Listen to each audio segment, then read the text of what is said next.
श्री कृष्ण कहते हैं कि तू क्यों दुखी होता है, तू क्या लेकर आया था और क्या लेकर जाएगा। इसलिए मोह और चिंता छोड़कर अपना कर्म कर। मान मेरा कहना नहीं तो पछताएगा, मिट्टी का खिलौना मिट्टी में मिल जाएगा। मुट्ठी बांधे जन्म लिया है, हाथ पसारे जाना है। इस धरा का इस धरा पर धरा का धरा रह जाना है। साथियों, भगवान हमें अच्छा या बुरा जीवन नहीं देते हैं। भगवान तो हमें तो बस एक जीवन देते हैं, जिसे अच्छा या बुरा बनाना हमारे हाथ में ही है। नमस्कार प्रिय मित्रों, एक बार फिर आप सभी का स्वागत है आपके अपने चैनल अकेला प्राणी मोटिवेशनल में। मित्रों, हम आपसे निवेदन करते हैं कि इस वीडियो को अंत तक जरूर देखें और अगर आपको हमारा यह प्रयास पसंद आए तो वीडियो को लाइक करें और कमेंट बॉक्स में जय श्री राधे कृष्ण अवश्य लिखें और साथ में अकेला प्राणी मोटिवेशनल चैनल को सब्सक्राइब करके बेल आइकन को ऑल पर सेट कर दें, जिससे हमारे नए प्रेरणादायक वीडियो सबसे पहले आपके पास पहुँचे। तो चलिए मित्रों, वीडियो प्रारंभ करते हैं। मित्रों, आज के इस वीडियो में हम आत्मा के सात गुणों को गहराई से समझेंगे और जानेंगे कि कैसे इन्हें अपने जीवन में धारण किया जाए। अब हम आत्मा के सात गुणों के गुप्त रहस्य और प्रभाव के बारे में चर्चा करेंगे। हमारा जीवन दो महत्वपूर्ण चीजों से मिलकर बना है। पहला है जीव अर्थात शरीर और दूसरी है आत्मा। केवल आत्मा से ही जीवन नहीं है और नहीं केवल शरीर से जीवन संपूर्ण होता है। जिस प्रकार शरीर को जीवित रहने के लिए 5 तत्वों की आवश्यकता होती है, उसी प्रकार आत्मा जो शरीर के भीतर चैतन्य शक्ति है, उसे भी जीवन जीने के लिए 7 गुणों की आवश्यकता होती है। इन 7 गुणों के आधार पर आत्मा को सतोगुणी कहा जाता है। आत्मा की चैतन्यता इन 7 गुणों के माध्यम से ही प्रकट होती है और यह जीवन को अर्थपूर्ण बनाती है। आत्मा के इन गुणों से ही जीवन में संतुष्टि, खुशी, इंद्रियों का सुख और आंतरिक मौज का अनुभव होता है। यह 7 गुण हैं ज्ञान, पवित्रता, प्रेम, शांति, सुख, आनंद, शक्ति। जिस व्यक्ति के पास ये 7 गुण होते हैं, वह पूर्ण रूप से योगी बन जाता है। उसे उस परम आनंद की अनुभूति होती है जिसे एक साधारण मनुष्य अनुभव नहीं कर सकता। इन सभी गुणों को विस्तार से समझने से पहले मैं आपको एक छोटी सी कहानी सुनाता हूँ। ध्यान से सुनिएगा, क्योंकि इससे आपको इन 7 गुणों का महत्व अच्छे से समझ में आएगा। एक बार एक व्यक्ति भारत से जापान गया और वहाँ वह अपने एक पुराने मित्र के पास ठहरा। उसका मित्र काफी संपन्न था और उसके पास बहुत सी जमीन जायदाद थी, जिसमें एक आलीशान घर और एक बड़ा सा फार्म हाउस शामिल था। फार्म हाउस में उसने कई प्रकार के जानवर पाल रखे थे। उसका जीवन संतुष्ट और आरामदायक था। जब भारतीय व्यक्ति ने जापान में रहने वाले अपने मित्र से मुलाकात की तो मित्र ने उससे विदेश आने का कारण पूछा। तब भारतीय व्यक्ति ने बताया कि उसने सुना है कि यहाँ सोने की खानें हैं और वह सोने की खोज में आया है। जापान वाले मित्र को यह सुनकर बड़ा आश्चर्य हुआ। उसने पूछा, ये सोना क्या होता है? भारतीय ने सोने का वर्णन करते हुए उसके मूल्य और महत्व के बारे में बताया और कहा, थोड़ा सा सोना भी मिल जाए तो जीवन आराम से कट सकता है। यह सुनकर जापान वाला मित्र सोचने लगा कि उसके पास सब कुछ है परंतु सोना नहीं है। उसने मन ही मन सोचा, यह सोना जरूर बहुत अमूल्य होगा, तभी तो मेरा मित्र इतनी दूर से इसे खोजने आया है। अगले दिन सुबह भारतीय व्यक्ति अपने मित्र से विदा लेकर सोने की खोज में चला गया, परंतु जापान वाला व्यक्ति बेचैन हो गया। वह रात भर सोचता रहा, अगर सोना इतना अमूल्य है तो मेरे पास भी होना चाहिए। यह विचार उसके मन में इतना बैठ गया कि उसने अपनी सारी जमीन जायदाद बेच दी, एक गाड़ी खरीदी और पैसे लेकर सोने की खोज में निकल पड़ा। उसने महीनों तक इधर उधर घूमकर सोने की खोज की, परंतु उसे कुछ नहीं मिला। फिर एक दिन एक दुर्घटना में उसकी मृत्यु हो गई। कई महीनों बाद भारतीय व्यक्ति घूमते हुए वापस अपने मित्र के फार्म हाउस पर आया। उसे पता चला कि उसका मित्र अपनी सारी संपत्ति बेचकर सोने की खोज में निकल पड़ा था और उसी यात्रा में उसकी मृत्यु हो गई।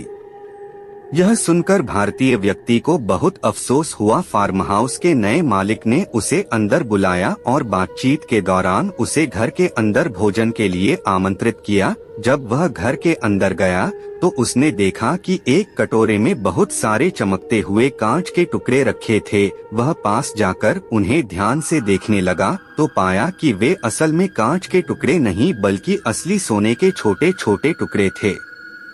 उसने आश्चर्यचकित होकर नए मालिक से पूछा, यह सोना कहाँ से आया? मालिक ने जवाब दिया, यह तो मैं अपने बगीचे से इकट्ठा करके लाया हूँ। बगीचे में ऐसे ढेर सारे टुकड़े पड़े थे।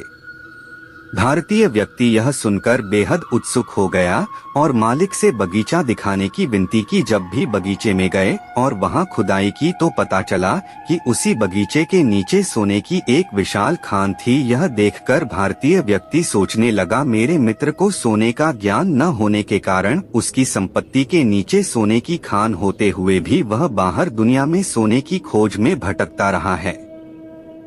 ठीक इसी प्रकार हमारे जीवन में भी सातों गुण ज्ञान, पवित्रता, प्रेम, शांति, सुख, आनंद और शक्ति हमारे भीतर ही मौजूद हैं, लेकिन इनका ज्ञान न होने के कारण हम भी इन्हें बाहरी दुनिया में ढूंढते रहते हैं।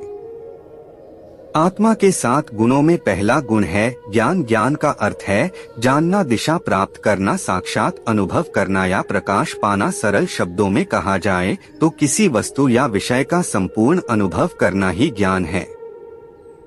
आज संसार में ज्ञान की कमी नहीं है, विज्ञान अपनी चरम सीमा पर है, परंतु आध्यात्मिक ज्ञान की कमी है। इसलिए मनुष्य भगवान से प्रार्थना करते हैं कि हे प्रभु, हमें अज्ञान से ज्ञान की ओर ले चलो।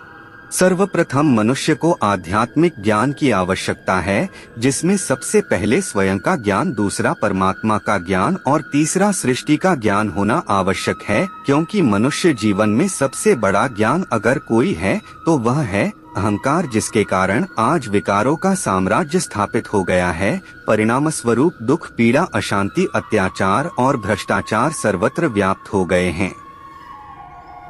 मनुष्य के लिए आध्यात्मिक ज्ञान का होना बहुत जरूरी है। सत्य का ज्ञान ही वह रोशनी है जिससे अज्ञान रूपी अंधकार का नाश होता है। वास्तव में ज्ञान ही सारे गुणों और शक्तियों का स्रोत होता है, क्योंकि ज्ञान के द्वारा ही हमें अपनी बुद्धि को विस्तार करने का असीमित अवसर प्राप्त होता है।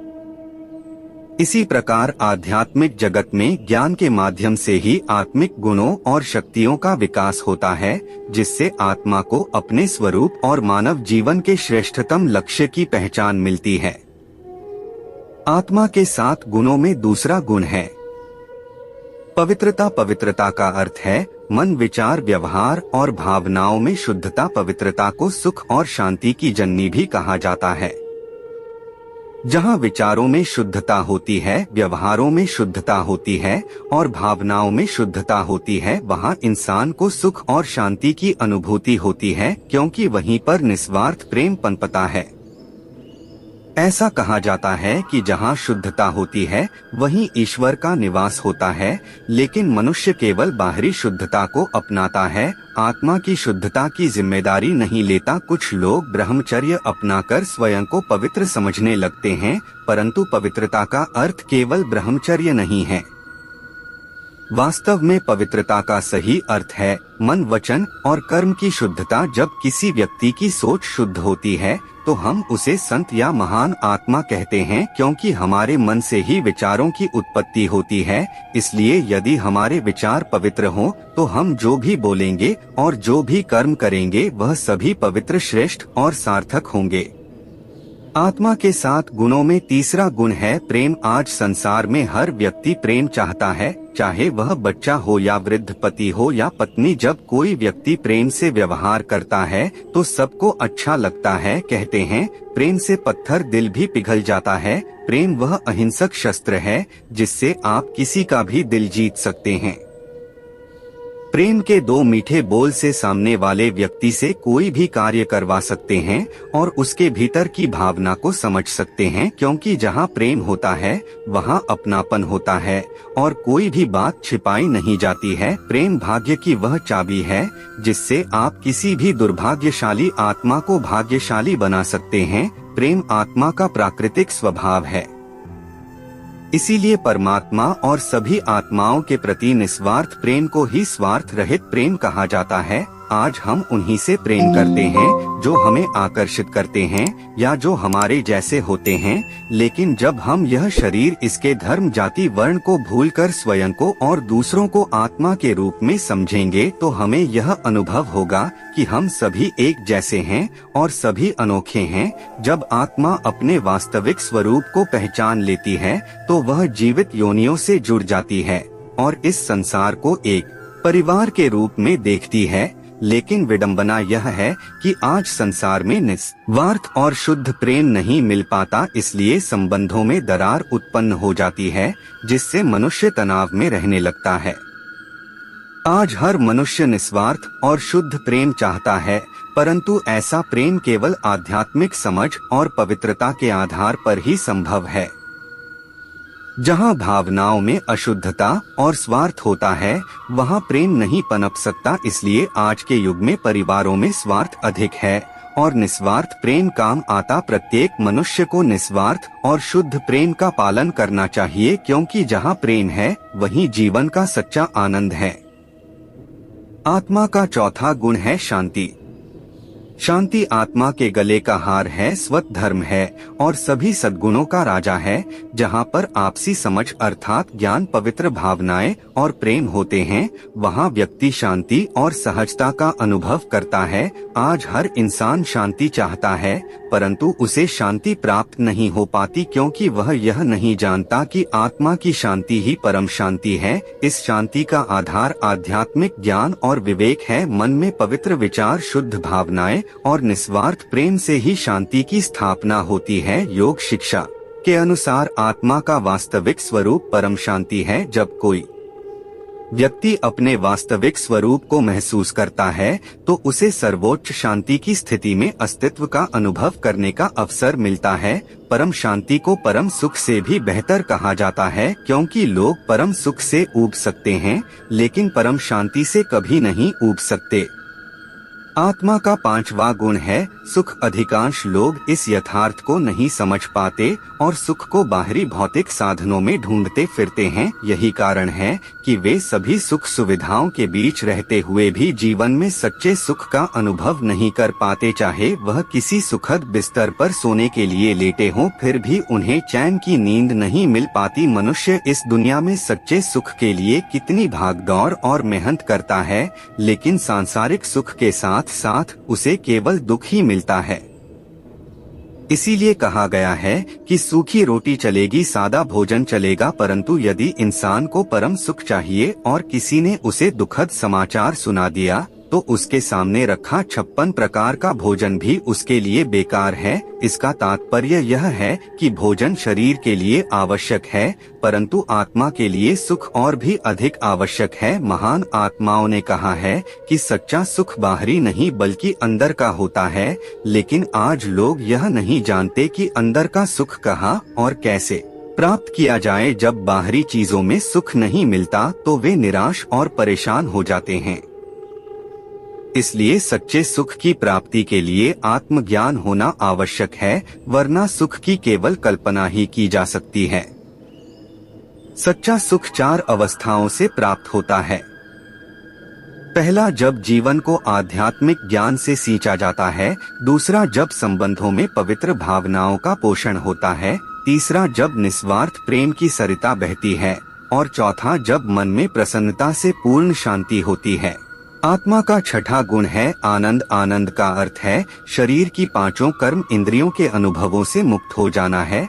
जहाँ ज्ञान, पवित्रता, प्रेम, शांति और सुख होते हैं। कई महान आत्माओं ने आनंद की प्राप्ति के लिए अपने घर तक छोड़ दिए। उन्होंने अपने नाम के साथ आनंद जोड़ा ताकि उन्हें हर समय यह स्मरण रहे कि जीवन का लक्ष्य आनंद की अनुभूति करना है। आनंद को सर्वोच्च इसलिए माना गया है क्योंकि इसका कोई विपरीतार्थक अर्थात विलोम शब्द नहीं है। जैसे सुख का विपरीत दुख है, प्रेम का विपरीत नफरत है, लेकिन आनंद का कोई विपरीत नहीं होता। यही कारण है कि आनंद को अलौकिक और ईश्वरीय माना जाता है। महान आत्माओं ने इसे अनुभव करने का प्रयास किया है, परंतु आज आनंद की बात तो दूर, मानव जीवन में खुशी भी दुर्लभ हो गई है। आत्मा का 7वां गुण है शक्ति। जहाँ ज्ञान, पवित्रता, प्रेम, शांति, सुख और आनंद होते हैं, वहाँ मनुष्य अपने जीवन में शक्ति का अनुभव करता है। लेकिन आज मनुष्य में आत्म शक्ति तो दूर, आत्मविश्वास भी कम हो गया है। वास्तव में यह 7 गुण आत्मा के सत्य स्वरूप का हिस्सा है। यह केवल गुण नहीं है, बल्कि महान शक्तियाँ हैं। ज्ञान की शक्ति, पवित्रता की शक्ति, प्रेम की शक्ति और शांति की शक्ति। इसलिए आत्मा को चैतन्य शक्ति कहा जाता है।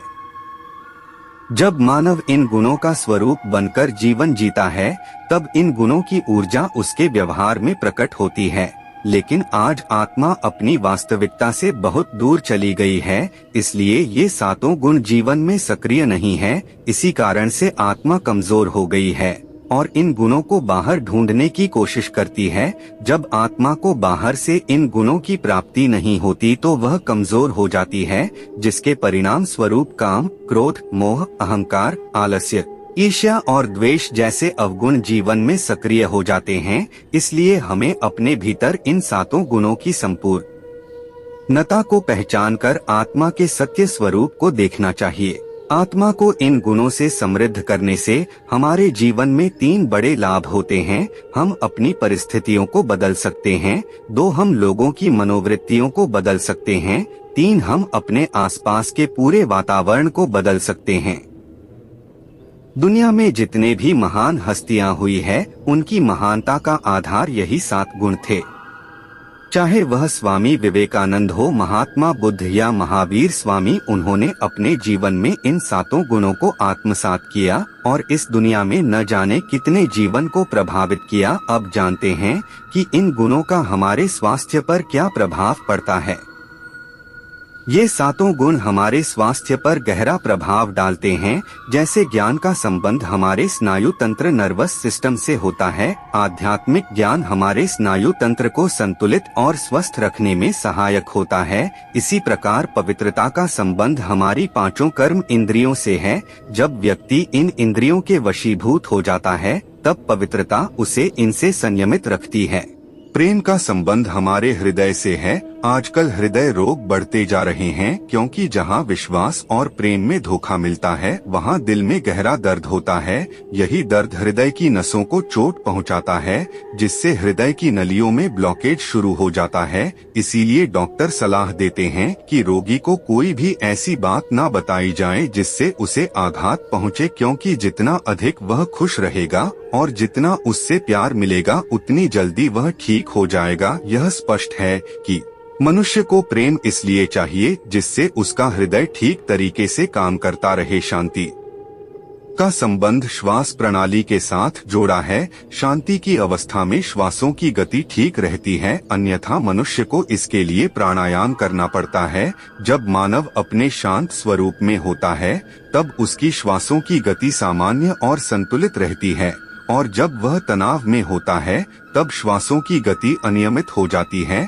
अर्थात कभी तेज तो कभी धीमी होने लगती है। इसीलिए श्वास प्रणाली को संतुलित रखने के लिए शांति की आवश्यकता होती है। सुख का संबंध हमारे पाचन तंत्र से जुड़ा है।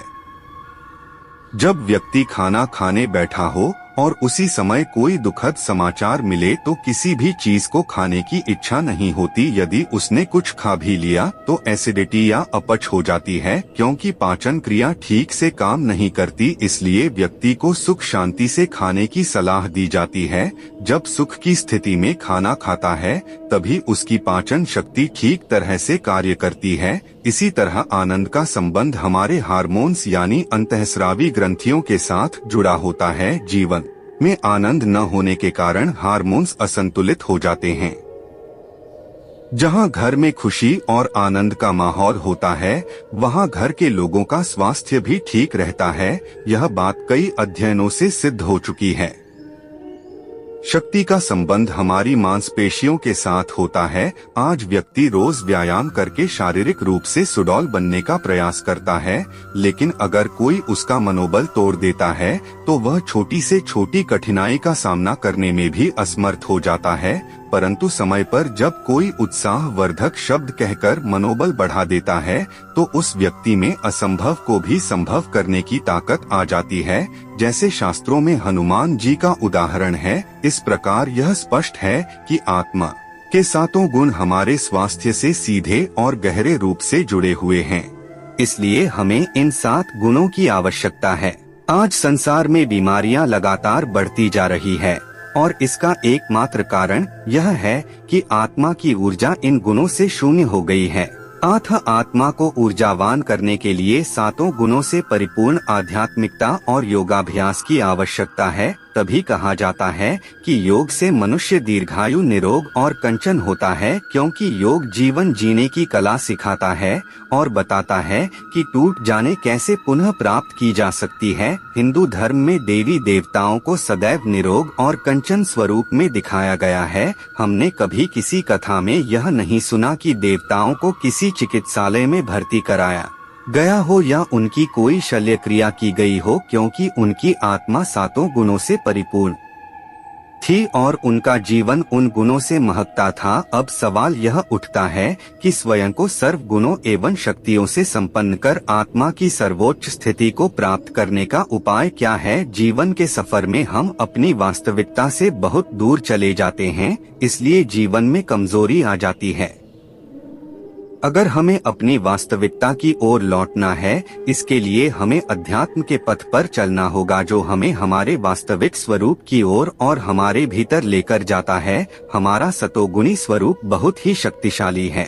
जितना हम आत्मभाव में मन को स्थिर करेंगे, उतनी ही उन गुणों की ऊर्जा को अपने भीतर विकसित करेंगे। सतोगुण की यह ऊर्जा व्यक्ति के चारों ओर एक प्रभाव मंडल तैयार करती है, जो नकारात्मक ऊर्जा और नकारात्मक वातावरण से सुरक्षा के लिए एक कवच छत्र छाया का काम करता है।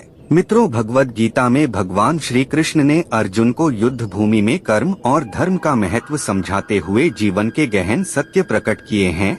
श्री कृष्ण ने आत्मा की शाश्वतता और परमात्मा से उसके संबंध का महत्व स्पष्ट किया, जो सभी के जीवन में एक अनमोल मार्गदर्शक है। गीता में श्री कृष्ण कहते हैं, आत्मा अजर अमर है, आत्मा ना तो जन्म लेती है और ना ही आत्मा की मृत्यु होती है। यह सत्य मानव जीवन पर गहराई से प्रभाव डालता है, क्योंकि यह सत्य हमें समझाता है कि हमारा भौतिक शरीर आत्मा का निवास स्थान है। जब भौतिक शरीर का समय पूर्ण हो जाता है और हमारी मृत्यु हो जाती है, किंतु आत्मा फिर भी अमर रहती है और अपनी यात्रा को जारी रखती है। आत्मा का अंतिम लक्ष्य परमात्मा से मिलन है। भगवान श्री कृष्ण ने भगवद गीता में अर्जुन को समझाते हुए कहा है कि जैसे हम पुराने वस्त्रों को त्याग कर नए वस्त्र धारण करते हैं, उसी प्रकार आत्मा भी पुराने शरीर को छोड़कर नया शरीर धारण करती है। यह जीवन मृत्यु का चक्र तब तक चलता रहता है जब तक आत्मा अपने परम लक्ष्य अर्थात परमात्मा से मिल नहीं जाती। यही आत्मा की अंतिम और सच्ची यात्रा है। जीवन का हर पल आत्मा की यात्रा का एक अंश है, परंतु अधिकांश लोग इसे समझ नहीं पाते। गीता में श्री कृष्ण ने कहा है कि आत्मा को भौतिक जगत के बंधनों से मुक्त होकर अपनी दिव्यता की ओर बढ़ना चाहिए। भौतिक बंधन जैसे लालच, क्रोध और अहंकार आत्मा को उसके लक्ष्य से दूर कर देते हैं। जब आत्मा इन बंधनों से मुक्त होकर अपनी असली स्थिति को पहचान लेती है, तभी आत्मा का परमात्मा से मिलन संभव होता है। जीवन का प्रत्येक क्षण हमें अपनी आत्मा को शुद्ध करने का अवसर देता है और यह प्रक्रिया हमारे कर्मों पर आधारित होती है। श्री कृष्ण ने गीता में कर्म योग का सिद्धांत समझाया, जिसमें उन्होंने कहा कि हमें अपने कर्मों के द्वारा आत्मा को मुक्ति की ओर ले जाना चाहिए। हमारे कर्म निष्काम होने चाहिए, यानी कर्म बिना फल की चिंता किए जाने चाहिए। इस प्रकार के कर्म आत्मा को शुद्ध करते हैं और उसे परमात्मा के करीब लाते हैं। गीता में श्री कृष्ण ने कहा है कि कर्मण्येवाधिकारस्ते मा फलेषु कदाचन। इसका अर्थ है कि मनुष्य को केवल अपने कर्म करने का अधिकार है, लेकिन उसके फल की इच्छा नहीं करनी चाहिए। यह सिद्धांत आत्मा को उसकी यात्रा के अगले चरण की ओर अग्रसर करता है। हमें जीवन में हर परिस्थिति में कर्म करते रहना चाहिए, लेकिन फल की आकांक्षा से मुक्त रहना चाहिए। यही निष्काम कर्म आत्मा को मोक्ष की ओर ले जाते हैं। मोक्ष उस अवस्था का नाम है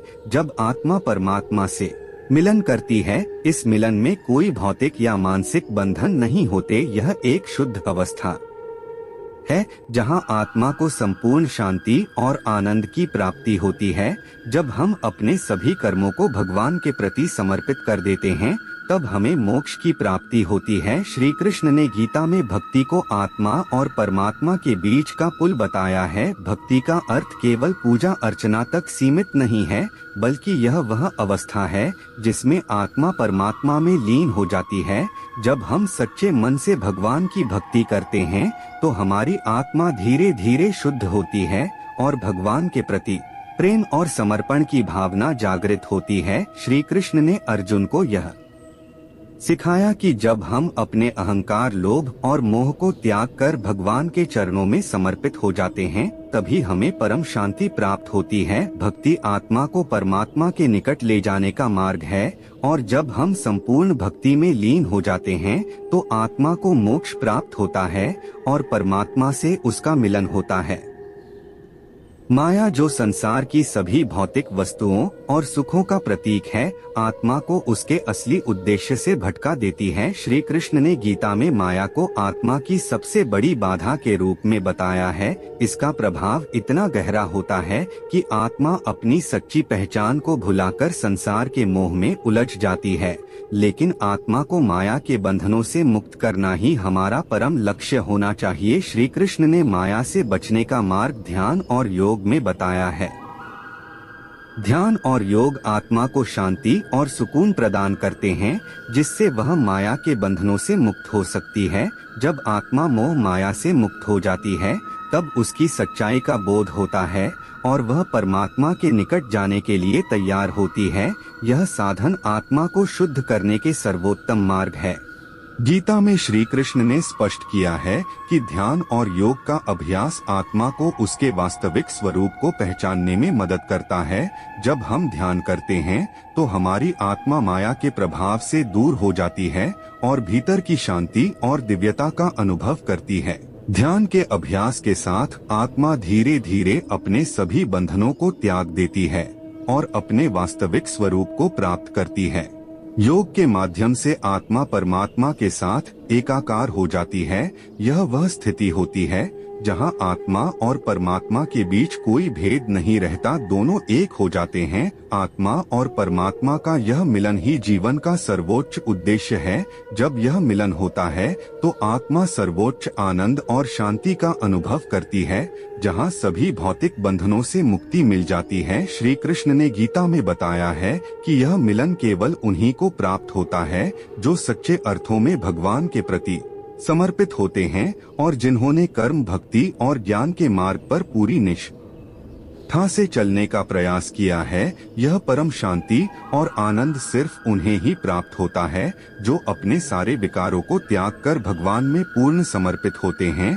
जब आत्मा माया के बंधनों से मुक्त होकर भगवान में एकाकार हो जाती है तभी जीवन का वास्तविक अर्थ समझ में आता है। यही मोक्ष की अवस्था है जहां आत्मा परमात्मा के साथ मिलन करती है और यही आत्मा का अंतिम लक्ष्य है। धर्म और सत्य का मार्ग आत्मा के शुद्धिकरण का महत्वपूर्ण साधन है। श्री कृष्ण ने अर्जुन को स्पष्ट रूप से समझाया कि केवल कर्म करने से आत्मा शुद्ध नहीं होती है, इसके लिए धर्म और सत्य के मार्ग पर भी चलना जरूरी है। धर्म का अर्थ केवल धार्मिक कर्मकांडों से नहीं है, बल्कि यह जीवन की वह बात है जो हमें सत्य, ईमानदारी और दया के मार्ग पर आगे बढ़ाती है। जब हम धर्म और सत्य का पालन करते हैं तो आत्मा धीरे धीरे शुद्ध होती जाती है और अपने वास्तविक स्वरूप को पहचानने लगती है। श्री कृष्ण ने कहा है कि धर्म और सत्य का पालन आत्मा को माया के प्रभाव से बचाता है और उसे परमात्मा के निकट ले जाता है। मानव जीवन भौतिक बंधनों से घिरा हुआ है। संसार की माया में उलझा व्यक्ति कभी धन, कभी शक्ति और कभी प्रतिष्ठा की तलाश में भटकता रहता है। लेकिन श्री कृष्ण ने सिखाया है कि इन भौतिक बंधनों से मुक्त होकर ही आत्मा परमात्मा की ओर बढ़ सकती है।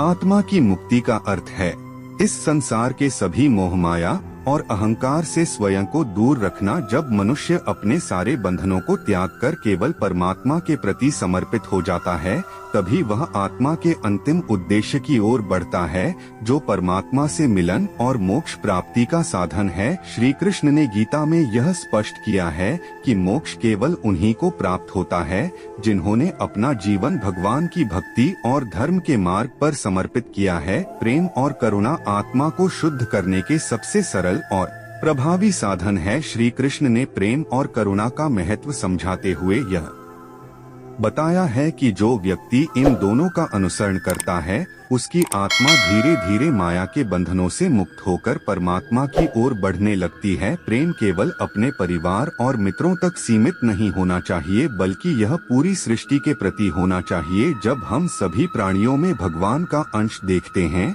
और उनके प्रति प्रेम और करुणा का भाव रखते हैं, तो हमारी आत्मा शुद्ध होने लगती है। करुणा के बिना प्रेम अधूरा है और करुणा के साथ प्रेम आत्मा को परमात्मा के निकट ले जाता है। भगवान श्री कृष्ण का सबसे महत्वपूर्ण संदेश यह है कि आत्मा का अंतिम लक्ष्य परमात्मा के साथ एकाकार होना है। जीवन का उद्देश्य केवल भौतिक समृद्धि और सुख सुविधाओं में नहीं है, बल्कि आत्मा की शुद्धि और मोक्ष की प्राप्ति में निहित है। श्री कृष्ण ने गीता में बार बार यह संदेश दिया है कि जब हम अपने कर्मों को भगवान के चरणों में समर्पित करते हैं, तब आत्मा अपने वास्तविक उद्देश्य की ओर अग्रसर होती है। आत्मा की यात्रा जीवन के हर क्षण में चलती रहती है और हर छोटा से छोटा कदम भी इस यात्रा का अभिन्न हिस्सा है। यदि हम अपने कर्मों को निष्काम भाव से भगवान के प्रति समर्पित करें, तो आत्मा की शुद्धि स्वतः ही शुरू हो जाती है। श्री कृष्ण ने यह भी कहा है कि मोक्ष उन्हीं को प्राप्त होता है जिन्होंने अपने जीवन को भगवान की सेवा, भक्ति और सत्य के मार्ग पर समर्पित किया है। आत्मा का अंतिम उद्देश्य परमात्मा के साथ मिलन है और संसार के सभी बंधनों से मुक्ति प्राप्त करना है। श्री कृष्ण के अनुसार आत्मा की शुद्धि के सबसे महत्वपूर्ण पहलुओं में अहंकार का त्याग है। अहंकार ही वह सबसे बड़ा शत्रु है जो आत्मा को उसकी वास्तविकता से दूर रखता है। यह व्यक्ति को अपने अस्तित्व की माया में उलझा देता है, जिससे वह भूल जाता है कि वह केवल आत्मा है, न कि यह भौतिक शरीर। गीता में श्री कृष्ण ने अर्जुन को समझाया कि जब कोई व्यक्ति अहंकार को त्याग कर स्वयं को भगवान के प्रति समर्पित कर देता है, तब उसे आत्म साक्षात्कार का अनुभव होता है। आत्म साक्षात्कार का अर्थ है आत्मा का अपने असली स्वरूप को पहचानना। जब आत्मा अपने आप को शरीर और भौतिक जगत से अलग समझती है, तब उसे परमात्मा के प्रति समर्पण का अनुभव होता है। यही आत्मा की पवित्रता की अवस्था है, जहां अहंकार का कोई स्थान नहीं होता। गीता के संदेश के अनुसार आत्मा की उन्नति के लिए आध्यात्मिक साधना अत्यंत आवश्यक है। साधना के बिना आत्मा अपनी आंतरिक शक्तियों को नहीं पहचान सकती और न ही अपनी यात्रा को सही दिशा में आगे बढ़ा सकती है। श्री कृष्ण ने ध्यान, योग और भक्ति को साधना के महत्वपूर्ण अंग बताया है, जो आत्मा को उसकी दिव्यता और परमात्मा के मिलन तक ले जाते हैं। ध्यान और योग से आत्मा धीरे धीरे अपने बंधनों को त्याग देती है और अपने वास्तविक स्वरूप को प्राप्त करती है। यह वह अवस्था है जहां आत्मा और परमात्मा के बीच कोई भेद नहीं रहता, दोनों एक हो जाते हैं। यही जीवन का सर्वोच्च लक्ष्य है, सभी भौतिक बंधनों से मुक्ति और आत्मा का परमात्मा के साथ एकाकार होना। जब व्यक्ति साधना के माध्यम से अपने भीतर आत्म शक्ति और आत्म साक्षात्कार का विकास करता है, तब उसकी आत्मा शुद्ध और शक्तिशाली हो जाती है। बिना साधना के आत्मा संसार के बंधनों में उलझी रहती है और अपने वास्तविक लक्ष्य से दूर हो जाती है। श्री कृष्ण ने गीता में यह स्पष्ट रूप से बताया कि आत्मा अविनाशी और अजर अमर है। जीवन और मृत्यु केवल शरीर के लिए है, आत्मा के लिए नहीं। मृत्यु केवल शरीर का अंत है, जबकि आत्मा अनवरत यात्रा पर रहती है और मृत्यु के बाद केवल नया शरीर धारण करती है। श्री कृष्ण ने समझाया कि जीवन और मृत्यु का यह चक्र तब तक चलता रहता है जब तक आत्मा मोक्ष प्राप्त नहीं कर लेती। मोक्ष की प्राप्ति वह अवस्था है जब आत्मा परमात्मा के साथ एक हो जाती है, जिससे वह जन्म और मृत्यु के चक्र से मुक्त हो जाती है और शाश्वत शांति और आनंद की ओर अग्रसर होती है। श्री कृष्ण ने यह भी कहा कि आत्मा का उद्धार केवल परमात्मा की कृपा से संभव है। जब व्यक्ति भगवान की भक्ति में लीन हो जाता है और अपने सभी कर्मों को भगवान को समर्पित कर देता है, तब उसे परमात्मा की असीम कृपा प्राप्त होती है। यह कृपा आत्मा को उसकी यात्रा में मार्गदर्शन देती है और परमात्मा की ओर बढ़ने में सहायता प्रदान करती है। भगवान की कृपा से आत्मा के दोष, विकार और बंधन दूर हो जाते हैं और वह शुद्ध अवस्था को प्राप्त करती है जहां वह परमात्मा के साथ एकाकार हो सके। जब आत्मा भगवान की कृपा से परमात्मा के साथ मिलन करती है, तभी उसे मोक्ष की प्राप्ति होती है। यह मिलन ही जीवन का अंतिम सत्य है, क्योंकि संसार के सारे सुख दुख, भोग विलास और मोह माया केवल क्षणिक है। आत्मा का वास्तविक उद्देश्य इन भौतिक बंधनों से परे जाकर परमात्मा से मिलन करना है। श्री कृष्ण ने गीता में कहा है कि जो व्यक्ति अपने जीवन को भगवान के प्रति समर्पित करता है और अपने कर्मों को निष्काम भाव से करता है, वही आत्मा अपने अंतिम लक्ष्य की ओर अग्रसर होती है।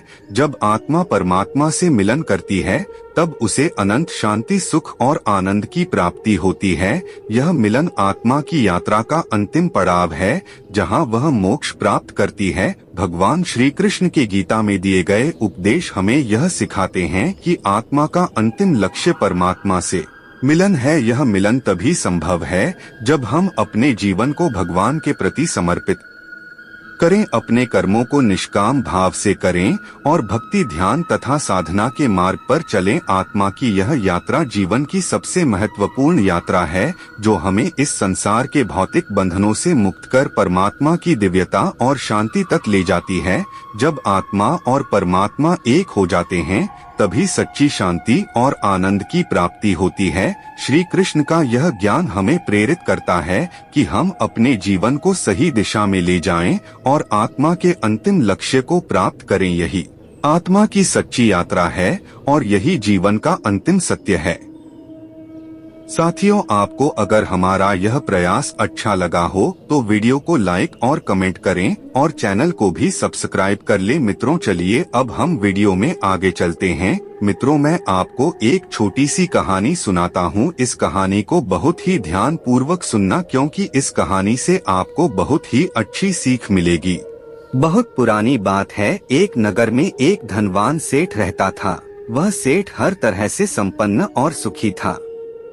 ईश्वर की कृपा से उसके पास किसी वस्तु की कोई कमी नहीं थी। उस सेठ की 4 पत्नियां थीं। उन पत्नियों में से वह सबसे ज्यादा प्रेम अपनी चौथी पत्नी से करता था। इस पत्नी को वह कीमती से कीमती उपहार लाकर देता, उसे हमेशा सजा संवार कर रखता था। सेठ उसके साथ खूब समय व्यतीत करता और उस पर खूब धन खर्च करता। वह अपनी तीसरी पत्नी से भी प्रेम करता था। तीसरी पत्नी उसके गर्व का विषय थे। जब तीसरी पत्नी उसके साथ होती तो वह बहुत ही सम्मानित महसूस करता था, परंतु उसे सदैव यह भय बना रहता कि तीसरी पत्नी उसे छोड़कर चली जाएगी।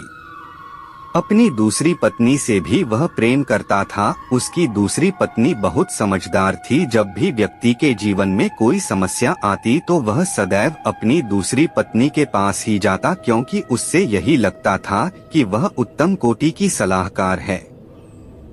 सेठ 4 पत्नियों में से यदि किसी से प्रेम नहीं करता था तो वह थी उसकी पहली पत्नी पर। पहली पत्नी उसे बहुत प्रेम करती थी। वह बहुत ईमानदार थी, उसका बहुत ख्याल रखती थी, हर अच्छे काम के लिए उसे प्रोत्साहित करती और हर बुरे काम से रोकती थी। परंतु सेठ की दृष्टि में उसका कोई मूल्य नहीं था। उसने अपनी पहली पत्नी को न तो कभी समझा और न ही उस पर कभी ध्यान दिया। एक बार वह सेठ बहुत बीमार पड़ गया। बहुत इलाज कराया पर कोई फायदा नहीं हुआ। अब सेठ का अंतिम समय आ चुका था। उसने अपनी 4 पत्नियों को अपने पास बुलाया। उसने अपनी चौथी पत्नी से कहा कि प्रिय, अब मेरे जीवन के अंतिम क्षण हैं।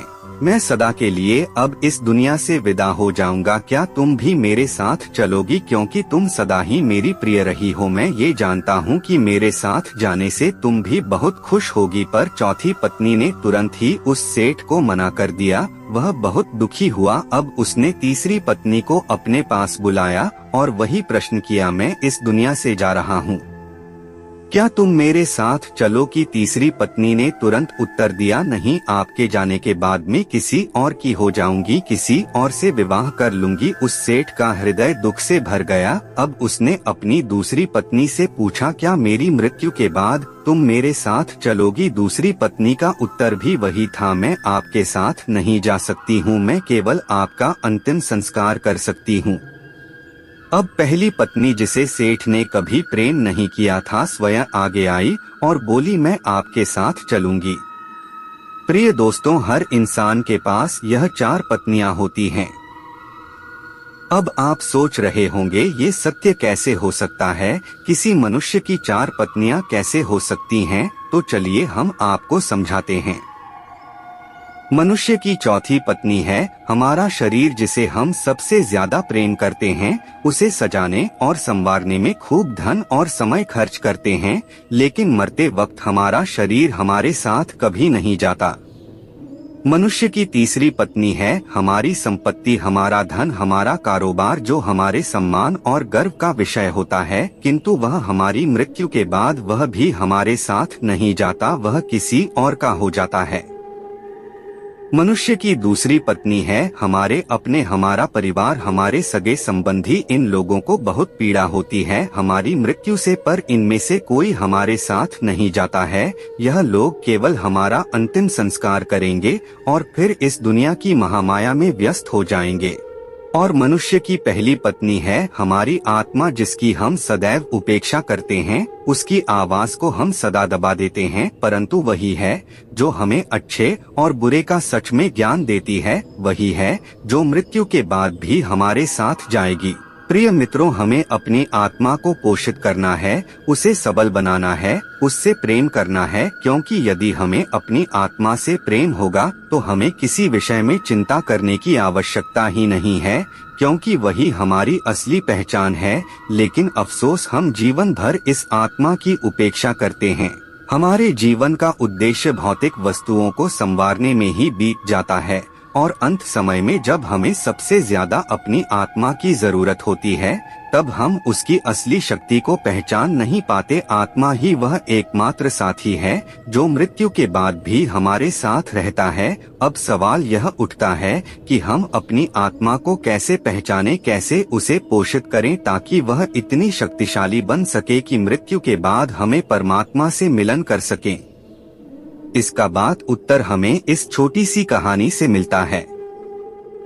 मित्रों, प्राचीन समय में एक गांव में मोहन नाम का एक किसान रहता था। उसने अपने जीवन में आत्मा और परमात्मा का गहरा संबंध समझा और उसे जिया। उसने अपने जीवन में तमाम मुश्किलों का सामना किया, लेकिन कभी भगवान के ऊपर से अपने विश्वास को टूटने नहीं दिया। उसकी कठिनाइयों के बावजूद उसकी भक्ति और भगवान पर उसका अडिग विश्वास उसकी आत्मा को परमात्मा के निकट ले जाने का मार्ग बन गया। मोहन एक छोटे से गांव में रहता था। उसके पास बहुत थोड़ी सी जमीन थी और एक टूटी फूटी झोपड़ी थी। मोहन अपनी गरीबी से भी संतुष्ट था, क्योंकि उसे भगवान कृष्ण पर असीम विश्वास था। मोहन हर सुबह उठकर खेतों में काम करता और दिन ढलते ही गांव के छोटे से मंदिर में जाकर भगवान के आगे अपना सिर झुकाता। उसकी प्रार्थना हमेशा एक ही होती कि हे कृष्ण, मुझे शक्ति दो कि मैं अपने कर्मों को पूरी निष्ठा से कर सकूं और कभी अपने रास्ते से ना हट सकूं। लेकिन एक समय ऐसा भी आया जब उसकी कठिनाइयां और भी बढ़ गई। लगातार 3 साल से उसकी फसलें बारिश और तूफान की वजह से बर्बाद हो रही थी। इस बार तो स्थिति इतनी खराब हो गई कि उसके घर में खाने को कुछ भी नहीं बचा। गांव के लोग उससे सहानुभूति रखते हैं, पर अक्सर कहते, मोहन, अब तो भगवान ने भी तुझे छोड़ दिया है, तू क्यों इतनी भक्ति करता है?